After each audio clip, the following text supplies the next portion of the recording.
कोई may be एक quick revision कराएगा, हमने लास्ट टाइम क्या किया था, क्या क्या डिस्कशन हुआ था हमारा। आप लोग सब कन्विंस्ड हैं हम लोग आत्मा है कि नहीं है?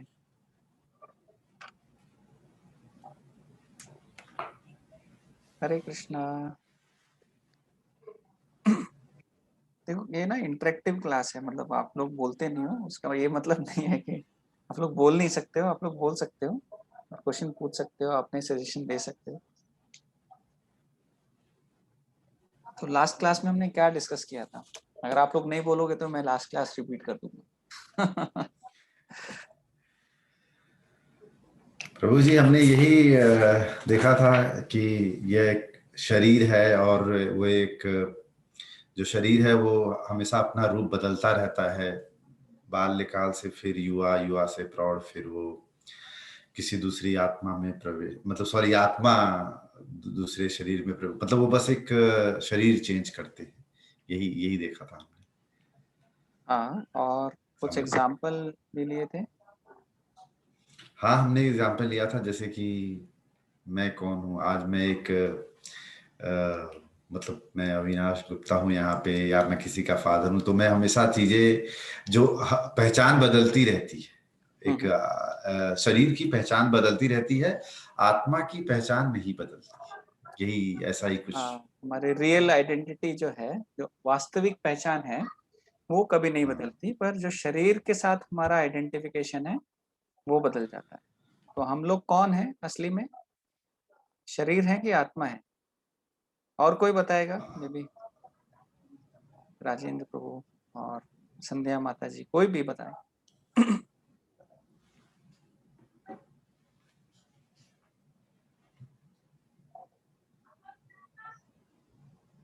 हरे कृष्णा।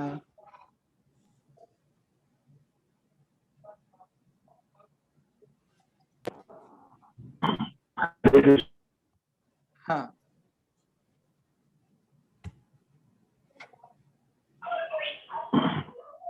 प्रभु जी, हम इस बात से सहमत हैं कि हम लोग एक आत्मा है और हमारा शरीर समय समय पर अपना रूप बदलता रहता है और इस जन्म के उपरांत यह आत्मा किसी अन्य शरीर में चली जाती है, जो भी इस आत्मा के पसंद का या इसके उपयुक्त जो शरीर होता है वो अपनी चॉइस से चली जाती है।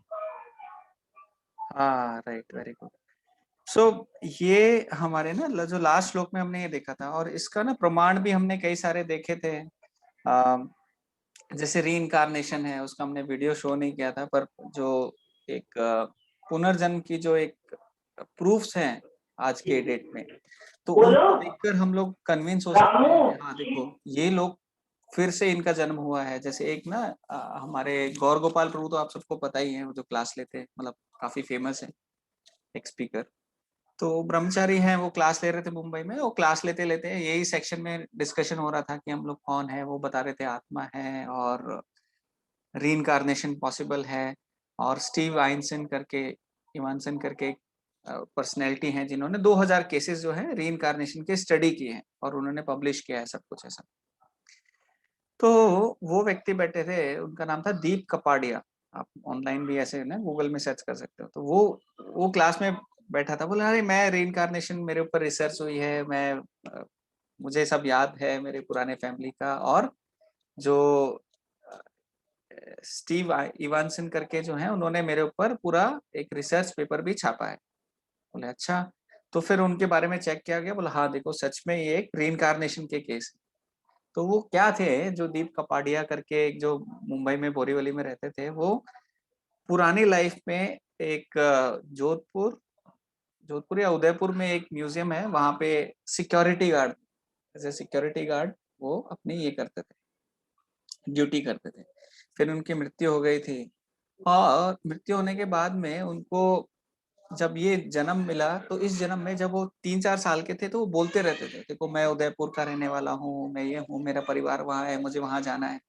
माँ बाप शुरू में बहुत शॉक हो गए थे, अरे ये क्या बच्चा है, क्या बोल रहा है। और बहुत सरप्राइजिंग रहेगा किसी के लिए भी कि हमारा बच्चा कैसी बातें कर रहा है, और बहुत सारी बातें बताता था। तो माँ बाप ने बोला ठीक है, उन्होंने कांटेक्ट किया, री इनकारनेशन, हमारा बच्चा ऐसी बातें बोल रहा है। तो उनको साथ में लेके गए, ट्रेन में बैठा के लेके गए। वो बताता था देखो इसके बाद नेक्स्ट स्टेशन जो आएगा वो उदयपुर आएगा। बोला अच्छा ठीक है। फिर उदयपुर आ गया तो अपने आप ही वो सामान उठा के लेके भागने लगा। मतलब वो इतना छोटा था, पढ़ भी नहीं सकता था कि उदयपुर आ गया स्टेशन, बट फिर भी वो अपना सामान उठा के लेके जाता है। वो पूरी टीम को अपने घर तक लेके जाता है और घर लेके पहले म्यूजियम भी लेके जाता है। म्यूजियम में जो लोग रहते हैं उनको बोलता है मैं देखो मैं आ गया हूँ।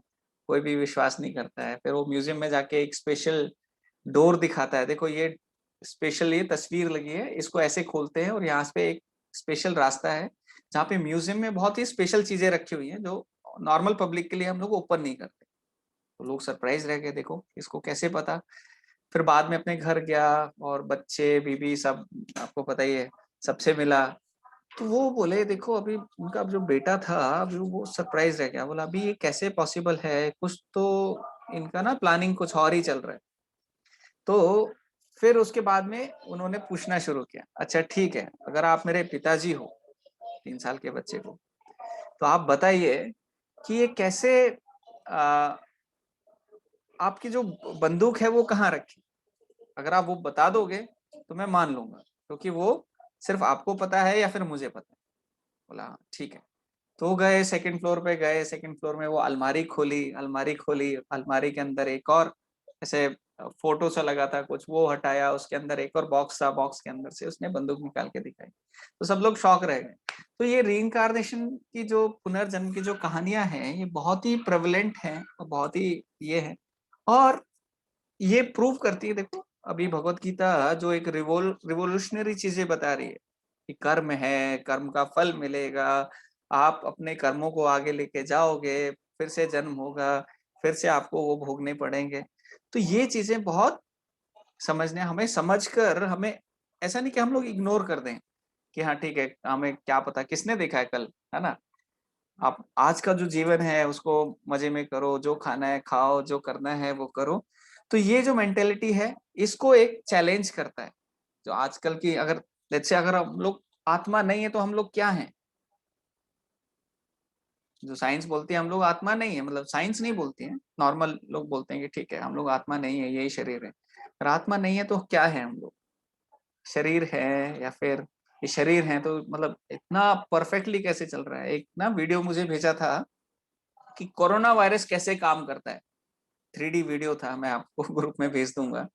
तो उसमें बहुत ज्यादा टेक्निकल डिटेल्स वो बता रहे थे। आदमी छींकता है, इतने लाखों उसमें से स्लाइवा के छोटे छोटे पार्टिकल्स रहते हैं, और एक स्लाइवा में जिसको कोरोना वायरस है उसमें लाखों कोरोना वायरस रहते हैं, वो बॉडी में जाता है दूसरे की, और कैसे एकदम लंग्स के एकदम फाइनर पार्ट में जाके वो कैसे अटैक करता है, कैसे ब्लॉक करता है, कैसे ब्रीदिंग प्रॉब्लम होती है। मैं सरप्राइज रह गया, इतना छोटा सा पार्ट इतने, और इम्यूनिटी फिर कैसे उसको फाइट बैक करता है। तो इतना छोटा सा पार्ट हमारी बॉडी, हम लोग सिर्फ शरीर होते अपने आप ऐसे बन जाते, अपने आप आ जाते। तो इतना परफेक्टली कैसे हो जाता है ना। कोई ना कोई तो क्रिएटर चाहिए, कोई ना कोई तो उसको बनाने वाला चाहिए जो इतना प्लानिंग के साथ में एंटीबॉडी अपने आप बॉडी डेवलप कर ले, राइट। तो ऐसे तो विश्वास कर पाना अगर लॉजिकली और थोड़ा सा भी हमारा एक थोड़ा सोचे और उस पर विचार करें तो हम लोग इस निष्कर्ष पे तो आ ही जाएंगे कि भैया हम सिर्फ शरीर तो नहीं है, कुछ और भी है जो इतना परफेक्टली हमको डिजाइन किया है, कुछ और भी है, हम लोग कुछ और भी हैं, राइट। जैसे लास्ट श्लोक में हमने पढ़ा था देहिनोस्मिन् यथा देहे कौमारम यौवनम जरा तथा देहांतर प्राप्ति धीरस्तत्र न मुह्यते।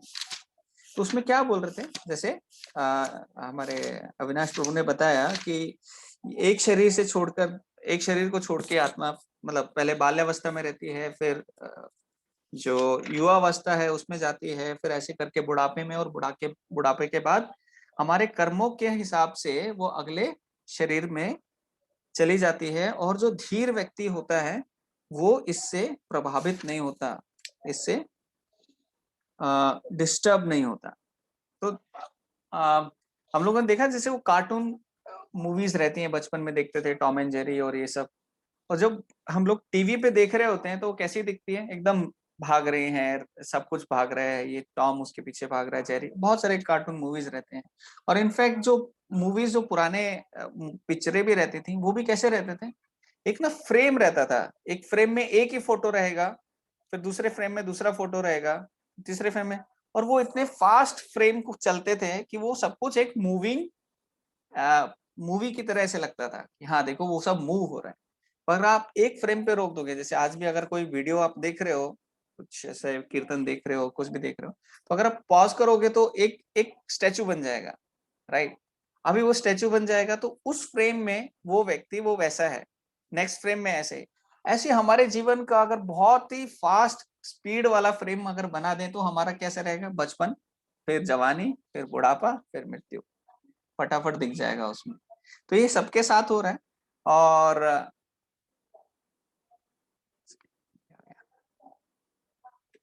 हाँ, तो ये सबके साथ में हो रहा है, और ये प्रूव करता है कि मैं बोल रहा हूं कि ठीक है वो व्यक्ति मैं हूं बचपन वाला, तो वो आत्मा है। अभी आत्मा है तो हमारा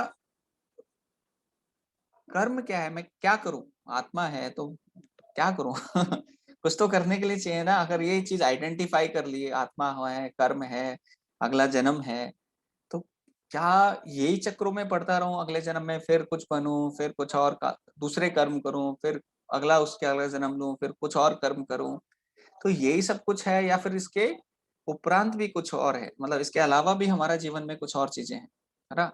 तो हम जैसे बोलते हैं हम लोग आत्मा है, भगवान के अंश हैं, part and parcel of the Lord. तो उसका मतलब क्या है, भगवान जैसे हमने पहले डिस्कस किया, एक समुद्र के जैसे हैं हम, समुद्र की बूंद के जैसे हैं, तो वही क्वालिटी है जो आत्मा है, वो सच्चित आनंद है, भगवान भी सच्चित आनंद है। सेम क्वालिटीज हैं, बट बहुत माइन्यूट कंडीशन में, माइन्यूट क्वांटिटी में हमारे पास है।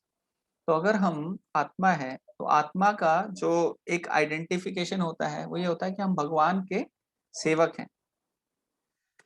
गोपी भरतुर पद कमल योर, दास दास दासानुदास, ऐसे करके चैतन्य महाप्रभु हमारी आइडेंटिफिकेशन बताते हैं। जैसे हमारे शरीर के बारे में भी हम लोग लास्ट क्लास में डिस्कस कर रहे थे कि 3 तरह के ना शरीर हमारे पास अभी भी हैं। एक आत्मा है, उसके ऊपर एक सूक्ष्म शरीर है जो मन बुद्धि अहंकार से बना हुआ है, और उसके ऊपर एक ये स्थूल शरीर है जो हमको दिखता है, ये मूव हो रहा है।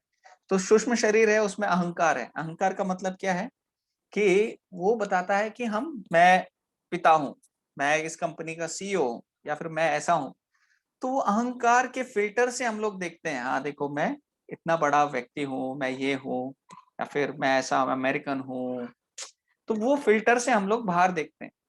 उसके बाद में ये स्थूल शरीर आ जाता है। तो जो हमारा रियल आइडेंटिटी है आत्मा का, वो ये है कि हम भगवान के दास हैं। भगवान के दासों के भी दास हैं, जो भगवान के भक्त हैं, शुद्ध भक्त हैं, उनके भी दास हैं। और उस रिलेशनशिप में हमको क्या करना है, हमको भगवान की सेवा करना है, love and serve God and his devotees. जो भगवान है उसके जो भगवान को प्रेम करना है, भगवान की सेवा करनी है, भगवान के भक्तों से प्रेम करना है, भगवान के भक्तों से भक्तों की सेवा करनी है। भगवान के भक्त कौन है, जो हिमालय में बैठे हुए हैं, बहुत तपस्या कर रहे हैं? नहीं, अरे अविनाश प्रभु भी हैं जो ऑफिस में बैठ के काम कर रहे हैं। अरे इस दुनिया में ना सब लोग भगवान के भक्त हैं, पर कुछ लोग अभी अपने आप को आइडेंटिफाई कुछ और कर रहे हैं। Everybody is part and parcel of the God. वो क्या है, वो अंदर एकदम छुपा हुआ है। जैसे क्या, एक प्रभुपाद ना बहुत अच्छा एग्जाम्पल देते हैं, पानी की बूंद आती है ना, तो एकदम प्योर स्टेट में होती है, उसमें कुछ मिलावट नहीं है। पर जैसे ही इस दुनिया में मिट्टी में टच हो जाती है, यहाँ पे गिरती है, तो क्या वो मिट्टी और पानी मिलके क्या कीचड़ बन जाते हैं, है ना। अभी हमारा भी वही हाल है। हम इस दुनिया में आए और सब कुछ अपने आप आइडेंटिफाई करने लगे, मैं ये हूँ, मैं वो हूँ, मैं ऐसा हूँ, मैं वैसा हूँ। और लास्ट टाइम ने देखे थे कितने सारे वैरायटीज ऑफ आइडेंटिफिकेशन है हमारे पास, राइट। और वो वैरायटीज ऑफ आइडेंटिफिकेशन हम जो सच में है, जैसे आत्मा है, भगवान के दास है, भगवान की सेवा करनी चाहिए, सबको साथ में लेके चलना, तो वो आइडेंटिफिकेशन हम लोग अपना भूल जाते हैं और बहुत सारे नए नए आइडेंटिफिकेशन हम लोग शुरू कर देते हैं। तो होगा क्या, जैसे वो पानी की बूंद है, वो कीचड़ बन गई। अभी उसको वापस पानी की बूंद करनी है तो क्या करना पड़ेगा, उसको एक फिल्टर करना पड़ेगा, एक फिल्ट्रेशन प्रोसेस में डालना पड़ेगा। इसमें क्या होगा, वो कचरा साइड में निकल जाएगा, पानी साइड में आ जाएगा और पानी की प्योर स्टेज में आ जाएगी। ऐसे हमारे मन के अंदर भी बहुत सारे ना अनर्था हैं, जो 6 अनर्था बोलते हैं, लोभ, ग्रीड, अहंकार, बहुत सारी चीजें हैं। तो उनको भी हमें क्लीन करना है। जब हम वो चीजें क्लीन कर देंगे तो अपनी आइडेंटिफिकेशन जो है उसको समझ पाएंगे। नहीं तो इस दुनिया की जो आइडेंटिफिकेशन है उसमें बार बार फंसते रहेंगे, घूमते रहेंगे। और मतलब आत्मा की नॉलेज जानने का एक ये भी लक्ष्य है कि हाँ, हम थोड़े जो स्पिरिचुअल पाथ है ना उसमें थोड़े से सीरियस हों, उसको समझें कि हाँ उसका क्या रिलेशन है। जैसे अगला श्लोक भी है, वो भी काफी अच्छा है। हाँ, तो जैसे भगवान ने जब बोलना शुरू किया तो सबसे पहले 11 श्लोक में बोला कि देखो इन सब के लिए आप शोक मत करो, जिनको भी आप मारने वाले हो, युद्ध करने वाले हो, उन सब के लिए शोक मत करो। क्यों ना करो? 12 श्लोक में बोल रहे हैं क्योंकि आप एटर्नल हो। जो जीव है वो हमेशा रहने वाला है, ये लोग भी रहने वाले हैं, हम लोग भी रहने वाले हैं। इनको मार दिया तो भी ये रहेंगे, और ये तो नेचर है इस दुनिया का कि हाँ वो भी जाएंगे, आप भी जाओगे।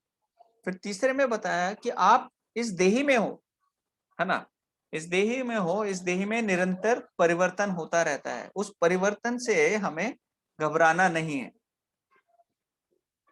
और उसके बाद जो आज का श्लोक आता है वो काफी इंपॉर्टेंट है, तो है 2.14। उसके पहले अभी तक किसी को कुछ क्वेश्चन है अभी तक के डिस्कशन में? भक्ति कैसे करना है, बाकी क्या है, हम लोग थोड़ा सा और ना वो ट्यूसडे वाली क्लास में थोड़ा थोड़ा अभी शुरू कर रहे हैं, और भी बाकी चीजें थोड़ा सा प्रोसेस। हाँ प्रभु जी, हरे कृष्ण। हरे कृष्ण। मेरा एक सवाल है, लेकिन इसका जवाब आप बाद में दीजिएगा, अभी नहीं, जब भी उपयुक्त समय आएगा। और वो सवाल ये है कि हमारे शरीर में एक आत्मा निवास करती है, हमारा मन है, प्राण है, शरीर है, और इसके बावजूद भी कि एक आत्मा हमारे शरीर में निवास करती है, हमारा जो शरीर है वो जो हमारा मन है ये तामसिक क्यों है इतना ज्यादा? वो प्रभु के कार्यों में कभी भी संलग्न क्यों नहीं होना चाहता? और जबकि वो हमेशा पसंद करता है कि आराम में रहो और जो भी मतलब सांसारिक चीजें इसमें व्यस्त रहो, और उसी में अपनी खुशी को प्राप्त करता है। और जैसा कि आपने बताया कि हमें वास्तव में अंदर से ही ईश्वर के प्रति प्रेम होना चाहिए, लगाव होना चाहिए, और हमेशा अपने ईश्वर के सब कामों में लगा रहना चाहिए, क्योंकि हम आत्मा हमारे भीतर ही निवास करती है। लेकिन हम ऐसा कुछ नहीं करते, मानो शरीर हमें घसी सारी चीजों की ओर, और अपने क्या बोलते हैं तो अपनी जो इंद्रियां हैं, इंद्रियों की जो आसक्तियां हैं उनकी ओर। हरे कृष्णा। हाँ, हरे कृष्णा। क्या है, हम ना करोड़ों जन्मों से अलग अलग आइडेंटिफिकेशन में जी रहे हैं, और इस शरीर के साथ में तो हमारा बहुत ही आइडेंटिफिकेशन रहा है। तो जो भी क्षणभंगुर एक खुशी हमारे जो इंद्रियों के लिए रहती है, उसके लिए हम लोग बहुत आतुरता से भागते हैं। हमारी आइडेंटिफिकेशन क्या है कि हमें खुशी में चाहिए, किसको चाहिए? जो 5 इंद्रियां हैं, है ना, बेसिकली। और वो 5 इंद्रियों की संतुष्टि के लिए व्यक्ति क्या क्या नहीं करता। उसके लिए वो शराब भी पिएगा, वो गलत संबंध भी बनाएगा, और वो मांस भी खाएगा, है ना। टेस्ट आएगा उसमें, क्या है, सब्जी में भी टेस्ट आएगा और इसमें भी टेस्ट आएगा। अगला श्लोक है वो उसमें ना काफी रेलेवेंट है आपके क्वेश्चन से। तो इतना, अगर हम लोग जिस ईर्ष्या से इस दुनिया में आए, जैसे अपराजिता है ना, उन्होंने एक सवाल किया था मुझे, मैं उसका आंसर दे नहीं पाया अभी तक, मतलब टाइम मैं उनको कनेक्ट नहीं कर पाया। उनका भी क्वेश्चन ना सिमिलर था। जैसे आत्मा क्या है? वो सच्चित आनंद है। सच्चित आनंद का मतलब क्या है? उसको पूरा नॉलेज है, वो पूरे आनंद में है, और वो अवेयर है, मतलब उसको नॉलेज भी है, वो प्योर भी है, वो आनंद में भी है। तो फिर भी इस दुनिया में हम क्यों आ जाते हैं, है ना? वो हम, ऐसा क्या कारण हो गया कि हम इस दुनिया में आए, भगवान को छोड़कर हम सब लोग ये करने लगे? तो जो ईर्ष्या है जो हमने भगवान से की है, वो ईर्ष्या के कारण हम इस दुनिया में आए। जैसे अभी किसी को मलेरिया हो जाए तो हम लोग बता नहीं सकते। अगर वो व्यक्ति बोले ठीक है मुझे मलेरिया हो गया, आपने बता दिया, टेस्ट से पता चल गया, पर मुझे मलेरिया हुआ है, मुझे कब मच्छर खाया? हाँ, 1-2 दिन पहले खाया होगा। ओके, किस मच्छर ने खाया? नहीं, अभी वो नहीं बता सकते किस मच्छर ने खाया, बट मच्छर खाने से आपको ये मलेरिया की बीमारी हुई है। अच्छा, ठीक है, ये समझ। तो कैसे, किस, कितनी ज्यादा ईर्ष्या हमने करी है, कब की है, वो एकदम फाइंड आउट करना एक बहुत ही डिफिकल्ट टास्क है। पर ये समझना जरूरी है कि हाँ देखो, हमारे अंदर एक कंट्रोलर जो भगवान है, इस दुनिया के कंट्रोलर हैं, सबको नियंत्रण करते हैं, है ना, सबको सब। तो एक छोटे कंट्रोलर हम भी बनना चाहते हैं। क्यों? बहुत सारा पैसा आएगा, पैसे से क्या चाहिए? ताकि हम, हमारी सारी सुख सुविधा बनी रहे, हम सबको कंट्रोल करते रहे, है ना। एक छोटा मेंटेलिटी हमारा वो भी रहता है। भक्ति करते हैं, भक्ति में भी आके हमारा एक छोटा सा एक मन में ऐसा चलता रहता है कि मैं भगवान आपकी माला कर रहा हूँ, तो एटलीस्ट मेरा हेल्थ ठीक ठाक रहे, मेरा शरीर ठीक ठाक रहे, सब कुछ ठीक ठाक रहे। पर वो एक शुद्ध भक्ति का, शुद्ध भक्ति से थोड़ा सा अलग है, बट स्टार्टिंग के लिए ठीक है, वो भी ठीक है कि आप किसी आइडेंटिफिकेशन से तो आ रहे हो, भगवान की भक्ति कर रहे हो और ये कर रहे हो। अभी समझने के लिए ऐसे समझ सकते हैं, जैसे हमारा हृदय है, हृदय को बोला गया है एक शीशे के जैसे। वो शीशे में अगर शक्ल देखनी है और उसके ऊपर मिट्टी जमी हुई है, तो क्या हम देख सकते हैं? नहीं, हम अपने आप को समझ ही नहीं सकते, देख ही नहीं सकते। अभी वो मिट्टी ऐसे 2 किलोमीटर लंबी हो, इतनी इतनी बड़ी धूल जमी हो, तो कैसे हम देखेंगे? अभी वो इतना जो आइडेंटिफिकेशन, इतनी जो हमारा पहचान बन चुकी है खुद के अलग अलग इससे ना, तो वो इतना आसानी से जाना बहुत मुश्किल है। पर हाँ, जो भक्ति का रास्ता है वो इतना अच्छा है कि जो भी कोई उस रास्ते पे आता है, उसको कुछ ना कुछ एक टेस्ट देता रहता है। जैसे कुछ ना कुछ तो टेस्ट है जिसकी वजह से आप लोग क्लास अटेंड करते हो, है ना। थोड़ा बहुत तो कुछ है कि हाँ देखो, कुछ चीज समझ रहे हैं, सीख रहे हैं, अच्छा लग रहा है, हमारे लिए अच्छा है, तो कुछ ना कुछ एक टेस्ट है। वैसे ही जब हम माला माला करते हैं, भगवान की प्रसन्नता के लिए जो कार्य करते हैं, तो वो जब हम करते हैं तो भगवान हमें साथ ही साथ उतना ही रेसिप्रोकेशन देते हैं भक्ति में। अभी कोई बिना सैलरी के काम करता नहीं। एक सैलरी नहीं आई तो 2 महीना करेगा, 3 महीना करेगा, फिर छोड़ देगा, है ना। ऐसे ही भक्ति करेंगे और हमें कुछ वापस में नहीं दिखे, कुछ ऐसा पता ना चले, तो फिर हम भक्ति भी नहीं करेंगे, राइट। तो ये एक थोड़ा सा लंबा प्रोसेस है कि हाँ, हम क्यों कर रहे हैं, क्योंकि हमारी आइडेंटिफिकेशन बहुत ही गलत है। हम अपने आप को अभी तक शरीर समझ के बैठे हैं, पर शरीर हम लोग वास्तव में नहीं है, हम लोग आत्मा है। जब हम भक्ति करेंगे, धीरे धीरे वो जो हमारी धारणा है वो साफ होगी। जितना हम शास्त्रों से समझेंगे, उतना हम स्ट्रांगली आगे भक्ति कर पाएंगे। तो इन रास्तों को समझते हुए जैसे जैसे धीरे धीरे आगे बढ़ेंगे, भगवान हमें आगे आगे धीरे धीरे सब कुछ प्रत्यक्ष रूप में वो बताएंगे। मैं इस पे और थोड़ा सोचूंगा और फिर आंसर करने की कोशिश करूंगा। तो अभी अगला श्लोक लेते हैं 2.40। मैं बोलता हूँ, आप लोग मेरे पीछे रिपीट कर सकते हैं। मात्रा स्पर्शास्तु कौन्तेय, मात्रा स्पर्धास्तु कौन्तेय, शीतोष्ण सुख दुःखदा, शीतोष्ण सुख दुःखदा, आगमा पायिनो नित्यस्, आगमा पायुनो अनित्य, तां स्थितिक्षस्व भारतः, तान् तितिक्षस्व भारत। मात्रा स्पर्शास्तु कौन्तेय, मात्रा स्पर्शातु कौन्तेय, शीतोष्ण सुख दुःखदा, शीतोष्ण सुख दुःखदा, आगमा पायिनो नित्यस्, आगमोपायन अनित्य, तां स्थितिक्षस्व भारतः, तान् तितिक्षस्व भारत। मात्रा स्पर्शास्तु कौन्तेय, मात्रा स्पर्शास्तु कौन्तेय, शीतोष्ण सुख दुःखदा, शीतोष्ण सुख दुःखदा आगमापायिनो अनित्यास् आगमापायिनो नित्या तां तितिक्षस्व भारतः। तां तितिक्षस्व भारत। शब्दार्थ और तात्पर्य बाय श्रील प्रभुपाद की जय।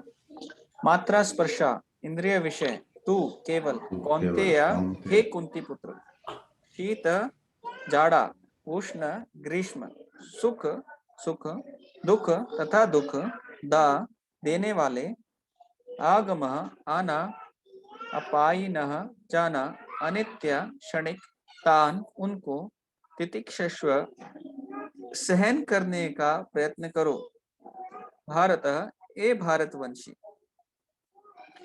अर्थ, हे कुंती पुत्र, सुख तथा दुख का क्षणिक उदय तथा काल कर्म में उनका अंतर्धान होना सर्दी तथा गर्मी की ऋतुओं के आने जाने के समान है। हे भरतवंशी, वो इंद्रिय बोध से उत्पन्न होते हैं और मनुष्य को चाहिए कि अविचल भाव से उनको सहन करना सीखे। हरे कृष्ण। तो इसमें ना ड्यूटी के ऊपर भी भगवान बोल रहे हैं कि हमें कैसे ड्यूटी हमारी निभानी है। तो मात्रा स्पर्श का मतलब क्या है कि जो इंद्रियां हैं, इंद्रिय विषय हैं, और जो बेसिकली क्या बता रहे हैं भगवान कि जैसे हमारे इंद्रियां, 5 इंद्रियां हैं जिनसे हम सुख पाते हैं, जो हमारे इंद्रिय विषय होते हैं उनके विषय में आते हैं। जैसे एक टेस्ट है तो एक गुलाब जामुन एक इंद्रिय विषय हो गया, एक इंद्रिया जो जीभ हो गई, राइट, एक इंद्रिया आंखें हो गई, आंखों से हम लोग देखते हैं। तो इंद्रिय विषय जो देखने वाली एक फोटो या कुछ एक सीनरी हो गई, राइट। ऐसे कान है, कुछ अच्छा गाना सुनते हैं, कुछ अच्छा कीर्तन सुनते हैं, तो वो इंद्रिय विषय हो गया। तो सेंस ऑफ टच है, और कुछ अच्छा फ्लावर है जो सेंट है वो सूंघते हैं, तो वो नाक के लिए इंद्रिय विषय हो गया। तो भगवान बोल रहे हैं कि एक कुंती पुत्र, सुख तथा दुख ना, जो सुख और दुख जो ये चीजें हैं, ये कैसे हैं, जैसे सर्दी और गर्मी जैसे आती है। जैसे सर्दी के बाद गर्मी का आना, एक मतलब ऐसा नहीं कि हमेशा सर्दी ही रहेगी पूरे टाइम, 12 महीने ऐसे सर्दी रहेगी, या पूरे टाइम बारिश ही रहेगी, या पूरे टाइम गर्मी रहेगी। नेचर क्या है इस दुनिया का कि ये बारी बारी से बदलता रहता है। सर्दी आएगी, फिर अभी जैसे गर्मियां शुरू हो गई हैं यहाँ इंडिया में, तो वो आएंगी, फिर गर्मियां हमेशा पूरी बनी नहीं रहेंगी। गर्मियों के बाद में फिर थोड़ा सा विंटर शुरू हो, बारिश आएगी, बहुत गर्मी हो गई, फिर बारिश के बाद में थोड़ा सा विंटर ऑटम शुरू होगा, फिर विंटर शुरू होगा। तो ये काल चक्र बना रहेगा, ऐसा नहीं कि काल चक्र ये चला जाएगा।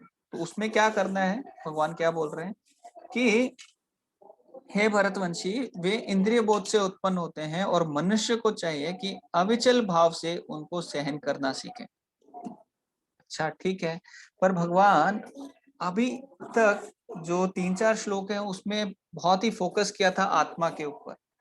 अभी एकदम शरीर के ऊपर, और ये जो सुख दुख और शरीर से रिलेटेड इन चीजों के ऊपर कैसे डिस्कशन पे आ गए भगवान। तो यहाँ पे क्योंकि हमारा आइडेंटिफिकेशन इस शरीर के साथ में है। अभी ये शरीर के बारे में भगवान बता रहे हैं, पिछले श्लोक में बताया कि धीरज तत्र न मुह्यते, कि शरीर से भी जब निकल जाते हैं तो धीर व्यक्ति को कोई संकोच नहीं होता। अब यहाँ पे बता रहे हैं कि जो चीजें हैं उनको टॉलरेट करना है, जो सुख आएगा उसको टॉलरेट करना है, जो दुख आएगा उसको टॉलरेट करना है, राइट। और ये सब इस दुनिया में चलता रहेगा।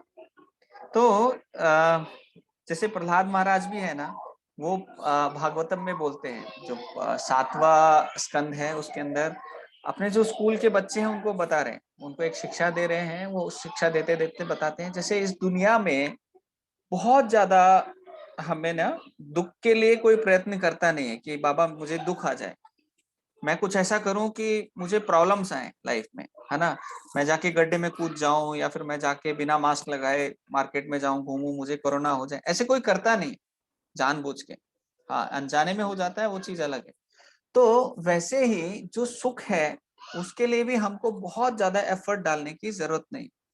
वो सुख भी है अपने कर्मों के हिसाब से, अपने कोटा जो है कर्मों का उसके हिसाब से आपको मिल ही जाएगा।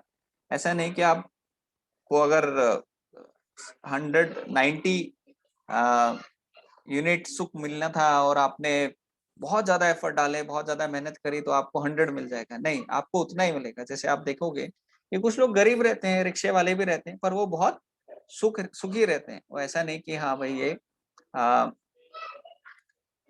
वो सुखी, वो वैसे भी सुखी रहते। तो कुछ लोग बहुत ही अमीर हैं, वो बहुत सुखी रहेंगे, उसकी भी कुछ गारंटी नहीं। कई बार ऐसा होता है कि ज्यादा पैसा तो ज्यादा टेंशन, राइट। हाँ, तो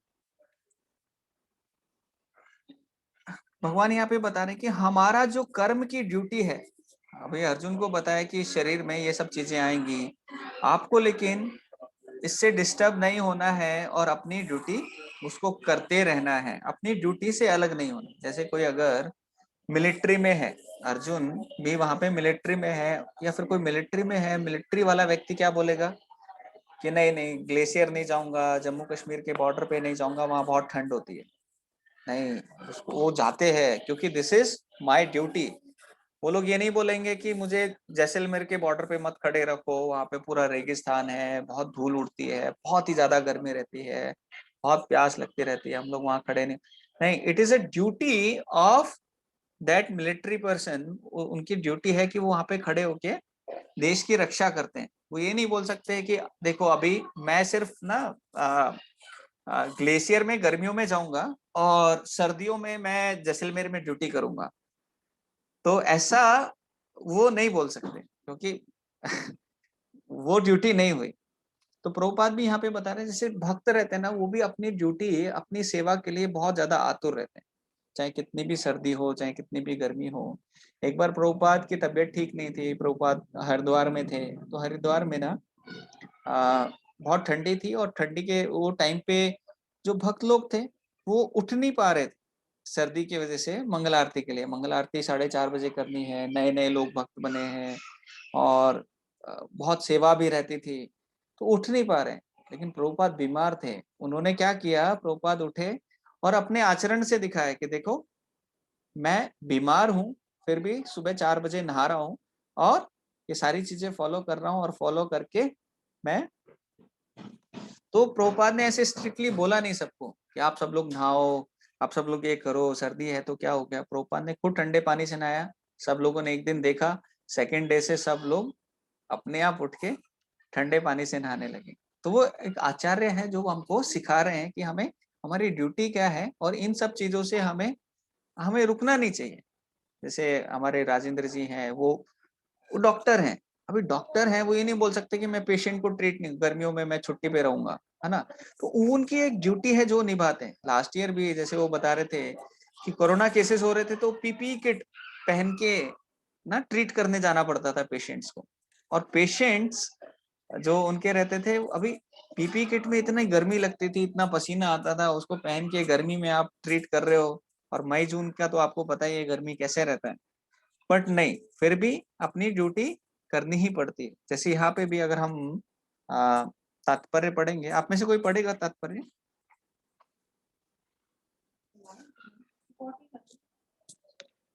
हरे कृष्णा। हरे कृष्णा, मैं पढ़ता हूँ प्रभु जी। हाँ पूछिए।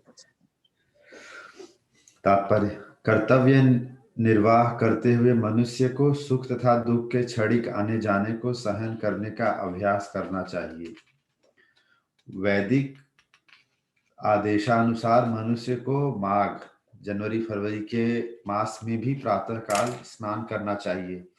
उस समय अत्यधिक ठंड पड़ती है, किंतु जो धार्मिक नियमों का पालन करने वाला है वह स्नान करने में तनिक भी झिझकता नहीं है।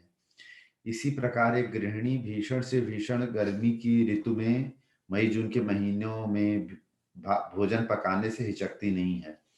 जलवायु संबंधी असुविधाएं होते हुए भी मनुष्य को अपना कर्तव्य निभाना होता है, किंतु इसी प्रकार युद्ध करना क्षत्रिय का धर्म है।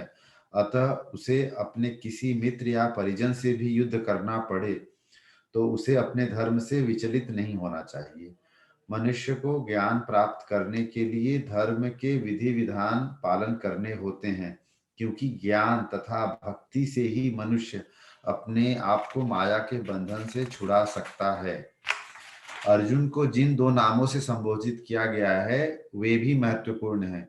कौन्तेय कहकर संबोधित करने से यह प्रकट होता है कि वह अपनी माता की और मातृकुल से संबंधित है, और भारत कहने से उसके पिता की और पितृकुल से संबंध प्रकट होता है। दोनों ओर से उसको महान विरासत प्राप्त है। महान विरासत प्राप्त होने के फलस्वरूप कर्तव्य निर्वाह का उत्तरदायित्व तो आ पड़ता है। अतः अर्जुन युद्ध से विमुख नहीं हो सकता। हरे कृष्ण। हरे कृष्णा। तो प्रभुपाद भी यहाँ पे वही चीजें समझा रहे हैं। तो यहाँ पे ना हमारे लिए क्या है सीख, हमको क्या सीखना चाहिए इससे? हमारी भी इंद्रियां हैं, और जैसे यहाँ पे बोल रहे हैं कि टॉलरेट करना चाहिए। बहुत लोग हैं जैसे बाहर जाएंगे, पानी पूरी के स्टॉल देखेंगे, लगेगा खा लो, है ना। किसी अच्छी शॉप में जाएंगे जहाँ पे उनकी फेवरेट स्वीट है, तो वहां पे जाएंगे, वो ले लो।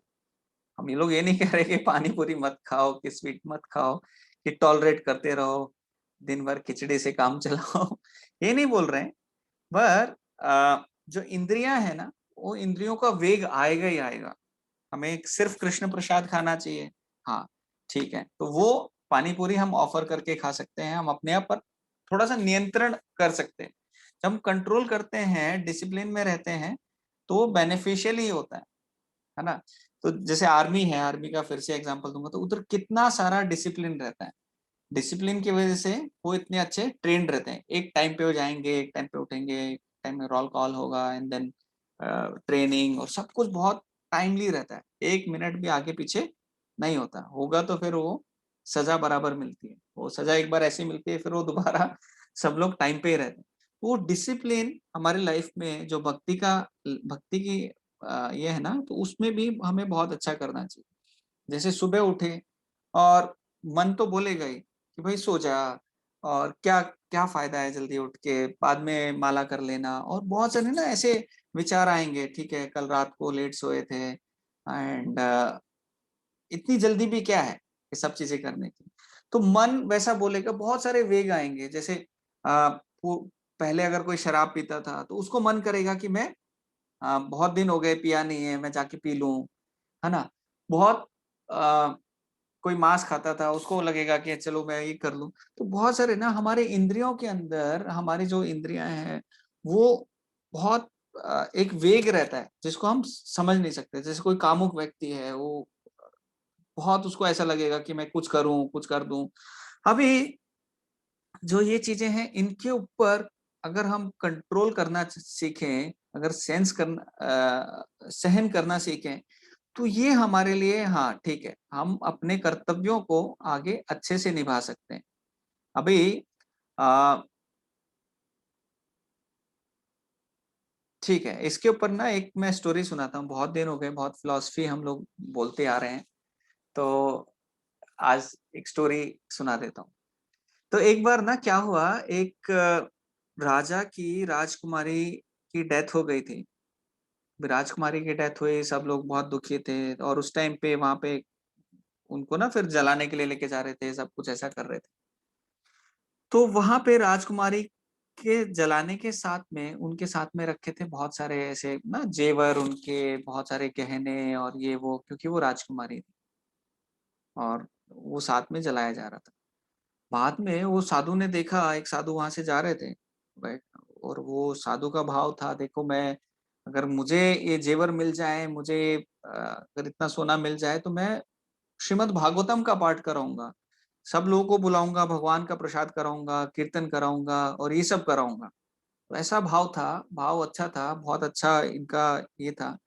तो उन्होंने क्या किया, उन्होंने बोला ठीक है मैं जाता हूँ। बाद में ये सब हुआ तो उन्होंने बोला ठीक है मैं जाता हूँ, और लेके जाने के लिए जैसे ही पास में पहुंचे, तो वो मरी हुई लड़की की आवाज आई। उसने बोला अरे, आपको ये सब चीजें नहीं लेनी चाहिए, आप साधु हो। तो साधु बोले अच्छा ठीक है ठीक है। बोला अच्छा ठीक है, आपको चाहिए तो आप ऐसा करो, राजमहल में जाओ, राजमहल में जाके मेरे पिताजी से, राजा से बोलो कि मेरे बेड के नीचे एक बॉक्स रखा है, उसमें बहुत अच्छी मैंने ज्वेलरी रखी हुई है, वो सब आपको दे दें। बोले अच्छा ठीक है। तो साधु जाते हैं, जाते-जाते पहुँचते हैं और पहुँच के अ, राजा से बोलते हैं, राजा मुझे आपकी बेटी ने बताया है कि ऐसे-ऐसे ज्वेलरी रखी है, मुझे भागवतम करानी है, तो वहाँ से मैं ले लूँ, वो मैं ले लूँ। राजा भी बहुत सरप्राइज़, अच्छा मेरी बेटी ने बताया है तो ठीक है। अब राजा भी क्या करेगा, उन्होंने वो जाके चेक किया और बेड के नीचे थी ज्वेलरी, बॉक्स था, वो सब साधु को दे दिया। अभी साधु इतने खुश थे, बहुत खुश थे और उन्होंने क्या किया, बहुत अच्छा भागवतम कराया, बहुत अच्छा ये कराया और बाद में सब बहुत दिन प्रोग्राम चला और बाद में प्रसाद ना लास्ट में थोड़ा ऐसे कमी, थोड़ी-सी कमी आने लगी। बोला अरे! ये ना सब लोग नहीं खा पाएँगे, ये करेंगे। साधु ने बोला अभी क्या करें, क्या करें?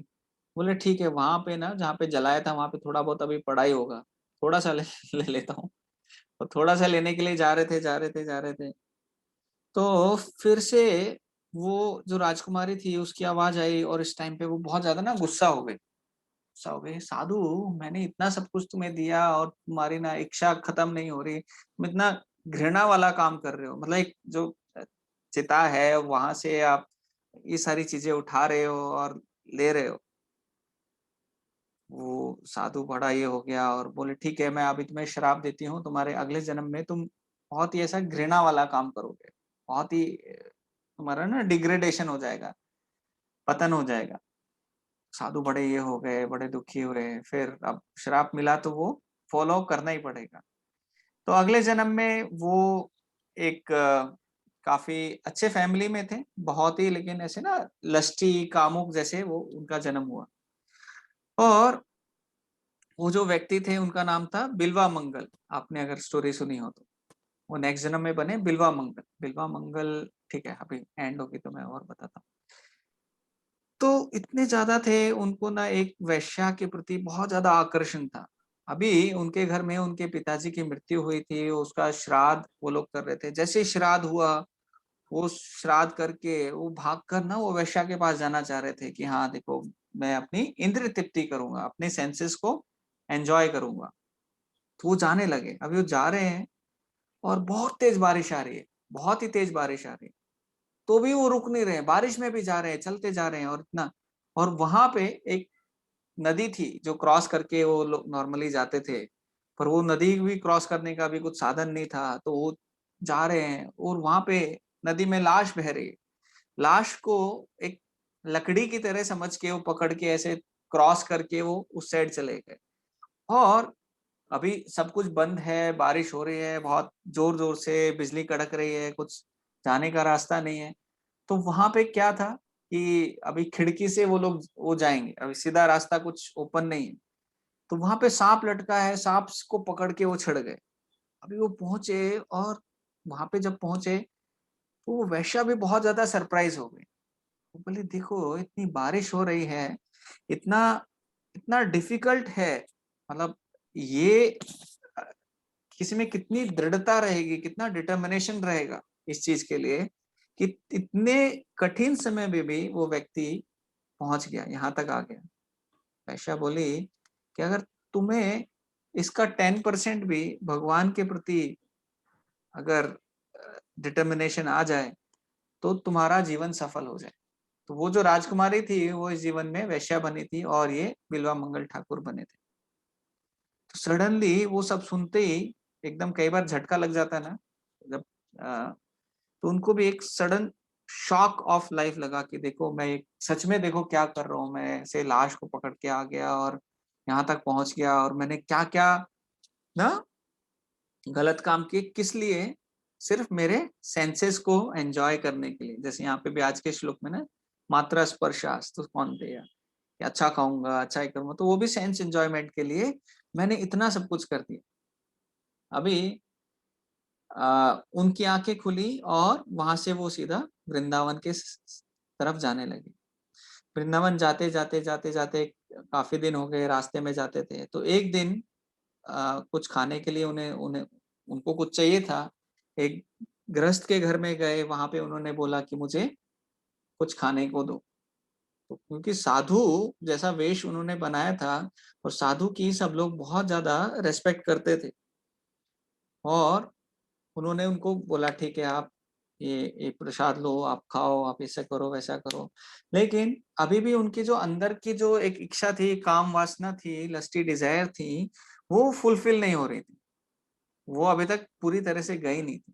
उन्होंने क्या किया, उन्होंने जो गृहस्थ थे उनकी वाइफ को देखा था, तो वाइफ को देख के उनको ना ऐसे गलत विचार आ रहे थे।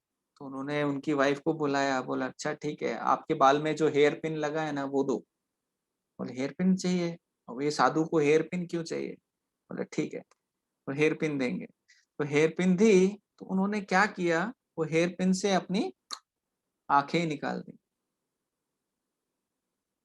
क्यों निकाल दी? उन्होंने बोला देखो ये आंखें ही ना, ये ही मेरे डिग्रेडेशन का कारण है। अगर ये आंखें नहीं होती, मैं देखता नहीं, ये सारे लस्टी डिजायर आते नहीं।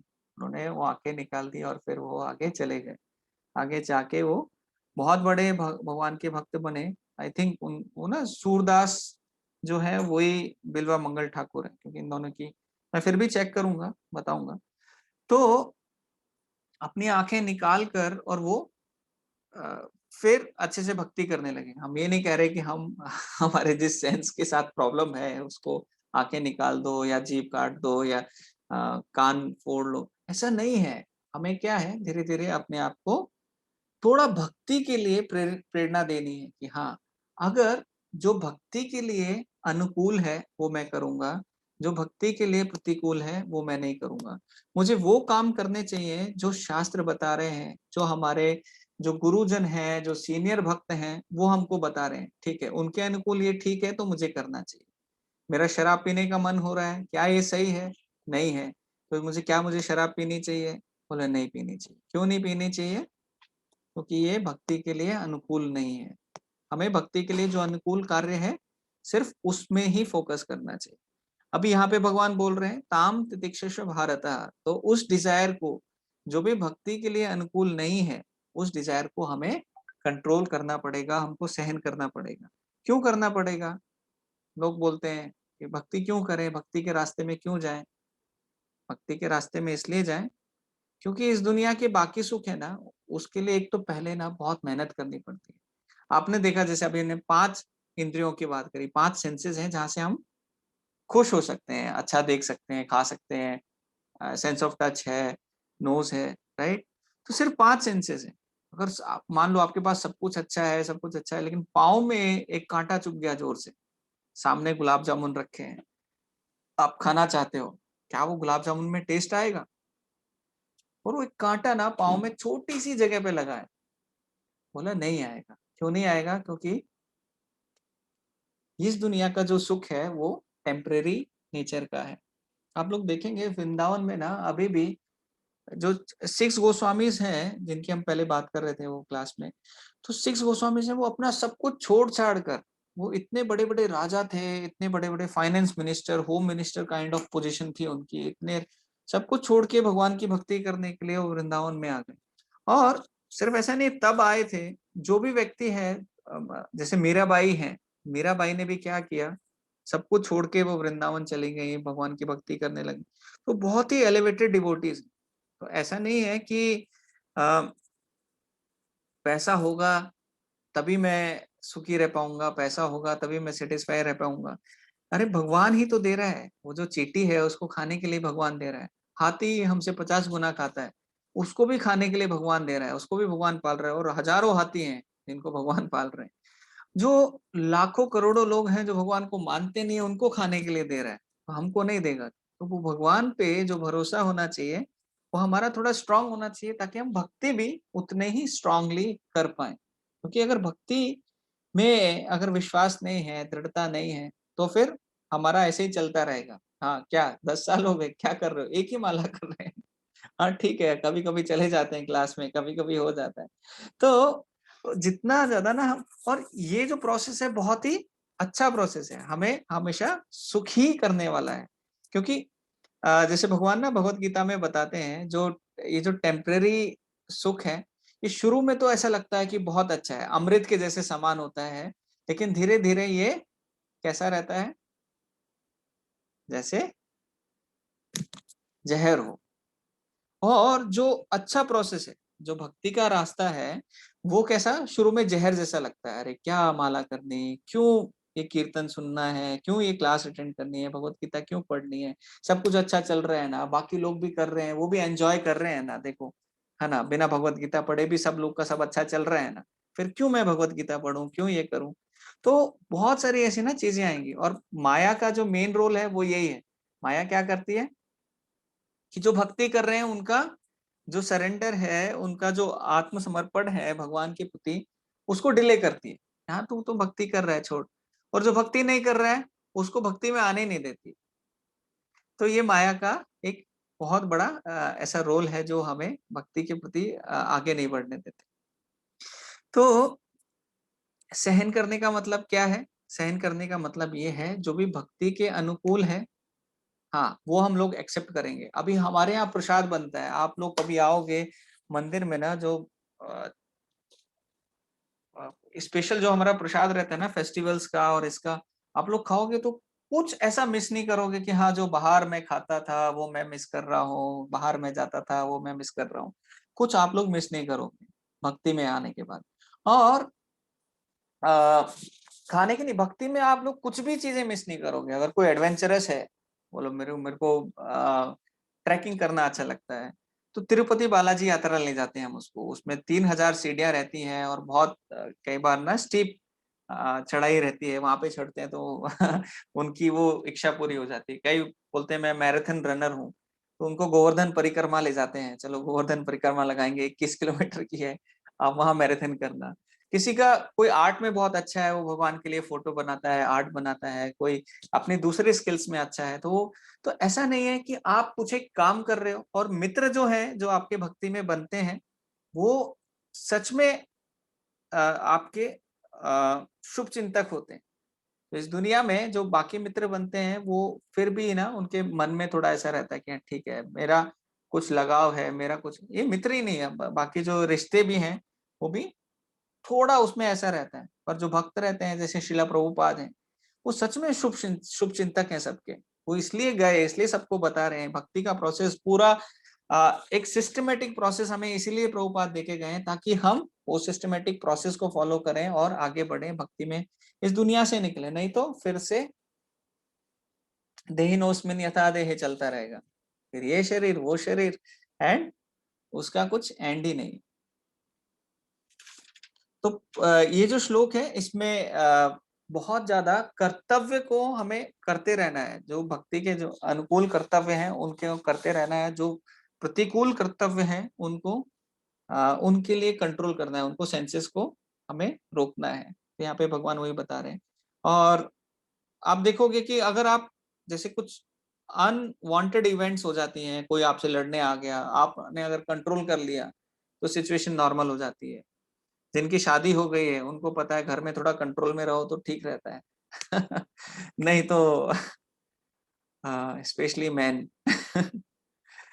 पता नहीं, सॉरी, गलत टॉपिक पे जा रहा हूँ। तो ये कंट्रोल करना भगवान हमें सिखा रहे हैं। अभी जो माला करने के लिए भी जो चैतन्य महाप्रभु बताते हैं, जैसे त्रिनाद अपि सुनिचिना तरोर एवा सहिष्णुना अमानिना मान देना कीर्तनीय सदा हरि। तो त्रिनाद अपि सुनिचिना का मतलब क्या है? जो एक घास रहती है ना, उसके तिनके जैसे हम्बल रहना। मतलब कोई तिनके के ऊपर पांव रख के जाएगा, कुछ एक करेगा, तिनका उखाड़ के घर बना लेगा, तिनके को कुछ भी तिनका वापस रिप्लाई नहीं करता, तो तिनके के जैसे हम्बल रहना है। अच्छा ठीक है, तरो रिवा सही सुना। जैसे एक पेड़ रहता है, उसका जो पेड़ रहता है ना, कितना सहनशील रहता है, गर्मी सर्दी बारिश सब सहन करता है, और उसके बाद भी व्यक्ति अगर उसको काटने जाएगा तो उसको छाया देता है, फल देता है, सब कुछ देता है ना। तो तरो रिवा सही सुना, वो रिपेंड नहीं करता।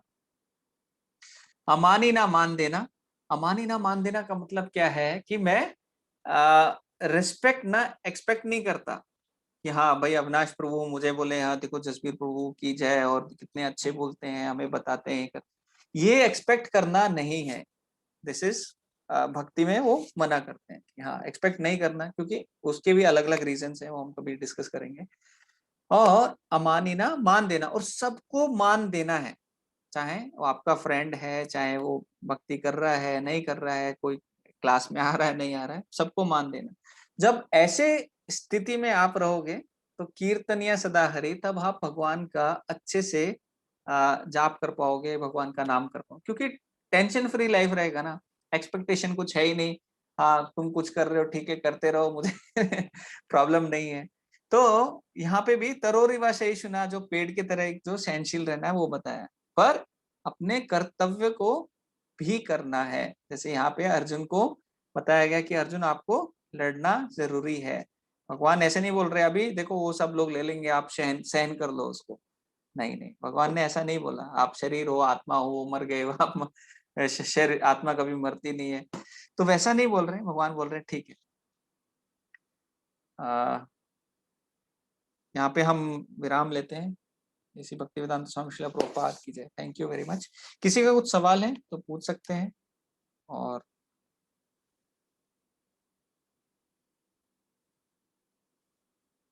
नहीं तो मैं फिर वो अपराधिता माता जी के क्वेश्चन को थोड़ा सा एक्सप्लेन करूं।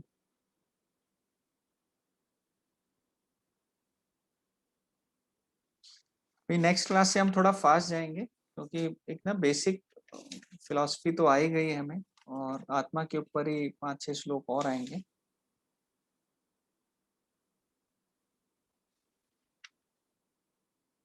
और आप लोग भी ना ऐसे फीडबैक दे सकते हो, क्या सही लग रहा है क्या सही नहीं लग रहा है, क्योंकि आप लोग नहीं बताओगे तो मैं ऐसे ही कंटिन्यू चलता रहूंगा, तो मुझे समझ में नहीं आता कि मैं ठीक बोल रहा हूँ कि नहीं बोल रहा हूँ, ज्यादा तो नहीं बोल रहा हूँ अपनी लिमिट से, या कुछ ऐसा तो नहीं बोल रहा हूँ, या फिर आ, कुछ और तरीके जिससे और क्लास इम्प्रूव हो सके।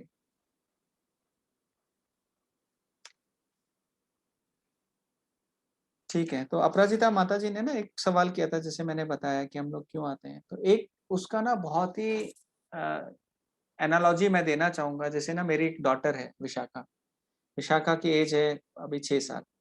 अभी उसको क्या चाहिए, पापा मुझे मेरा किचन सेट चाहिए पूरा, मुझे टेंट हाउस चाहिए। बोलते नहीं बेटा, घर है देखो इतना बड़ा, मम्मी की किचन है, पूरी किचन है, सब आपका ही है, करो जो करना है बनाओ। बोले नहीं नहीं, मुझे मेरा चाहिए, ये चाहिए वो चाहिए, बहुत जिद करती है बहुत जिद करती है। अभी लाके नहीं दिया तो आपको पता है हर एक दिन में 2 दिन में, एक दिन में 2 दिन में वो रिक्वेस्ट आती रहेगी। तो उसको फिर हम लाके देते हैं, ले बेटा तेरा किचन सेट और ये, और वो फिर अच्छे से खेलती है। किचन सेट रहेगा, उसमें रोटी बनाएगी मम्मी, थोड़ा सा आटा दे देगी, रोटी बनाएगी, नकली गैस पे बनाएगी, ये सब कुछ करेगी। तो लेकिन जब भूख लगती है तो वो फिर वापस हमारे पास आती है, हाँ, पापा भूख लग रही है, मम्मा भूख लग रही है, कुछ खाने को दो। हम लोग बोलते हैं नहीं बेटा देखो अभी आपका किचन सेट है, आपके पास गैस है, आपके पास चूल्हा है, रोटी बेलन है, सब कुछ है, तो आप अपना खाओ। बोले नहीं नहीं नहीं नहीं, भूख लग रही है। तो ऐसे ही ना जो हमारी हम ना भगवान के साथ में एक अच्छा जीवन जी रहे थे, जो आत्मा है वो बहुत शुद्ध इसमें है, पर कहीं ना कुछ एक ऐसी डिजायर हमारे अंदर आई कि हमने बोला भगवान नहीं, हमें अभी कृष्णा बनना है, हमें हमें हमें भी देखना है कि कृष्णा की पोजीशन क्या है, हम भी कंट्रोलर। या फिर हम हमारे अंदर एक ईर्ष्या आई भगवान के प्रति, वो कैसे आई, क्यों आई, वो आत्मा जो शुद्ध है उसके अंदर वो कैसे विचार आ गया, वो अभी भी समझने के लिए थोड़ा सा डिफिकल्ट है। बट ये एनालॉजी से हम समझ सकते हैं कि हाँ ऐसा विचार आया। तो भगवान क्या बोलते हैं, ठीक है अभी this is, there is another world where you can go, अब ये दुनिया में आप जाओ और अपनी इच्छा पूरी करने की कोशिश करो। अभी यहाँ पे भी कितना भी हम लोग ट्राई करते हैं सुख के लिए, अल्टीमेटली वो एक फ्रस्ट्रेशन में ही चला जाता है। हाँ मिलता है, ऐसा नहीं कि टेम्परेरी सुख सुख मिलता है, आप कुछ अच्छा खाओगे कुछ अच्छे, बट वो कैसा है कि आगमा पाइनो नित्यस, अनित्यस है, कभी आएगा कभी जाएगा, कभी रहेगा कभी नहीं रहेगा, कभी सुख आएगा कभी दुख आएगा, वो साइकिल चलता रहेगा। तो वो ना फ्रस्ट्रेशन में डाल देता है कि देखो इतनी मेहनत किया मैंने, इतना सारा जीवन बिता दिया, फिर भी मुझे अंत में क्या मिला। कुछ लोग बोलते हैं ना ऐसा डायलॉग। तो ये जीवन वैसा ही एक्चुअली भगवान ने डिजाइन किया है कि इसमें ना थोड़ा सा फ्रस्ट्रेशन हमको आए, इस वर्ल्ड में, और हम लोग भक्ति का पाथ अपनाएं और भक्ति के रास्ते से हम लोग वापस भगवान के पास जाएं। भगवान भी बार बार आके हमें वही बता रहे हैं कि देखो भक्ति है, भक्ति करो, भक्ति के रास्ते में चलो। मैं आया, भगवत गीता दी, भगवत गीता में पूरा समझाया, उसके बाद आप लोग के लिए एक तो हमने पूरी बुक दे दी कि हाँ देखो आपको थ्योरी क्या है पूरी, वो भगवत गीता में बता दिया। फिर प्रैक्टिकली उसको कैसे लोगों ने अपने जीवन में अपनाया है, वो उसके लिए श्रीमद् भागवतम दे दी। उसके बाद भी आप लोग अच्छे से नहीं कर रहे थे, तो चैतन्य महाप्रभु खुद आए, कृष्णा खुद आए चैतन्य महाप्रभु बन के। वो भक्त एक जीवन कैसा रहता है, कैसे जीना चाहिए, कैसे डीलिंग रहनी चाहिए सबके साथ में, वो सिखाने के लिए वो भी सिखाया। अभी सब कुछ भगवान अपने साइड से पूरी कोशिश में लगे हुए हैं। भगवान बोलते हैं ये यथा माम प्रपद्यन्ते। तो जैसे लोग मेरे पास आते हैं वैसे मैं उनको रेसिप्रोकेट करता हूँ। अगर आप मुझे पत्थर मानोगे तो मैं पत्थर के जैसे बैठा रहूंगा, अगर आप मुझे भगवान मानोगे तो मैं भगवान की तरह आपको रेसिप्रोकेट करूंगा। तो वो हमारे ऊपर है कि हम कितना भगवान के उसको लेना चाहते हैं। अगर हम फिर भी यही चाहते हैं कि ठीक है अभी भक्ति नहीं करना है हमको, फिर कंटिन्यू इसी जीवन को ना ट्राई करते रहना है कि कैसे मैं सुखी हो जाऊं, कैसे मैं सुख को प्राप्त करूं, कैसे सब कुछ मुझे सुख मिल जाए, तो फिर वो हमारी एक ड्यूटी है कि देखो आपको सब कुछ बताया फिर भी आप वही कर रहे हो, उसका कोई सोल्यूशन नहीं है। देन जो कर्म के फल हैं, जो माया देवी का जो एक ये है, जैसे वो बोलते हैं संडे हो या मंडे रोज खाओ अंडे, फिर पड़ेंगे यमराज के डंडे।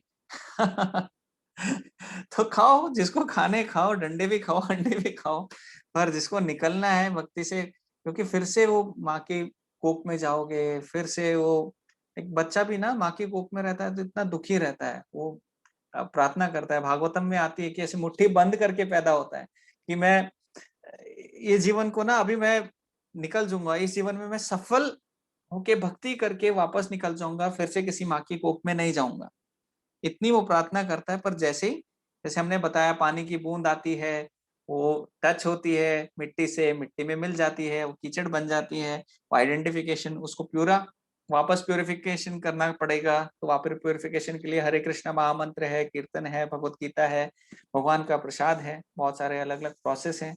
तो वो हमको फॉलो करना पड़ेगा, किस लिए? वापस से खुद को प्यूरिफाई करने के लिए। ठीक है, अभी किसी का कुछ सवाल है तो ठीक है, नहीं तो फिर हम लोग नरसिम्हा आरती करके। मैंने ये शेयर की थी एक वैष्णव सॉन्ग बुक, अगर आपको मिली हो तो ग्रुप में, उसमें ना सारे सॉन्ग्स हैं, और एक वैष्णव एटिकेट करके एक ना वो शेयर किया था, जिसको हम डिस्कस करने वाले हैं ट्यूसडे को शाम को। तो फर्स्ट क्लास में हमने बस उसका थोड़ा सा एक ओवरव्यू ही लिया था। अभी नेक्स्ट क्लास में हम थोड़ा सा और डिस्कशन में जाएंगे। मैं पहले ही थोड़ा सा टॉपिक बता दिया करूंगा, ठीक है, क्या हम लोग डिस्कस कर रहे हैं, फिर उस पर डिस्कशन हम लोग कर सकते हैं। Hare Krishna, thank you very much. हम लोग नरसिम्हा आरती गाएंगे, और कोई गाना चाहेगा? नरसिम्हा आरती प्रभु जी। हाँ माता जी। ठीक है, तो मुझे मैं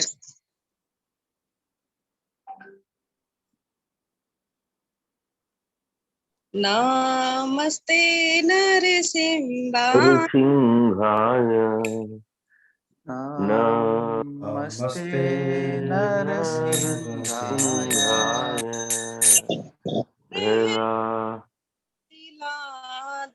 प्रहलाददायिने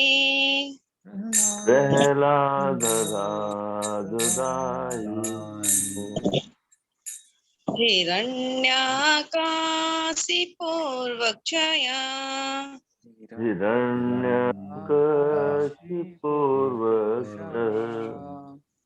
शीलटङ्कानखालाये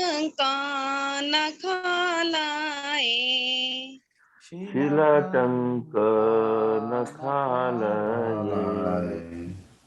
इतो नरसिंहा परतो नरसिंहा इतो नरसिंहा परतो नरसिंहो यतो यामिततो नरसिंहा यतो यामिततो नरसिंह बहिर्नरसिंह हृदये नरसिंह बहिर्नरसिंहो हृदये नरसिंहो नरसिंहमादिं शरणं प्रपद्ये नरसिंहमादिं शरणं प्रपद्ये तब कर कमल बरे नखम अद्भुत श्रृंगा दलिता हिरण्यकशिपु तनु भृंगम केशवधृता नर हरि रूपा जय जगदीश हरे जय जगदीश हरे जय जगदीश हरे तब कर कमल वरे नख मदभुत श्रृंगम दलित हिरण्यकशिपुं संगम केशवधत नर हरि रूप जय जगदीश हरे जय जय जगदीश हरे जय जय जगदीश हरे जय प्रहलाद महाराज जय प्रहलाद महाराज जय प्रहलाद महाराज जय प्रहलाद महाराज प्रहलाद जय महाराज प्रहलाद महाराज जय प्रहलाद महाराज जय नरसिंह देव जय नरसिंह देव जय नरसिंहदेव जय नरसिंहदेव जय नरसिंहदेव जय प्रभुपाद जय जय प्रभुपाद जय जय प्रभुपाद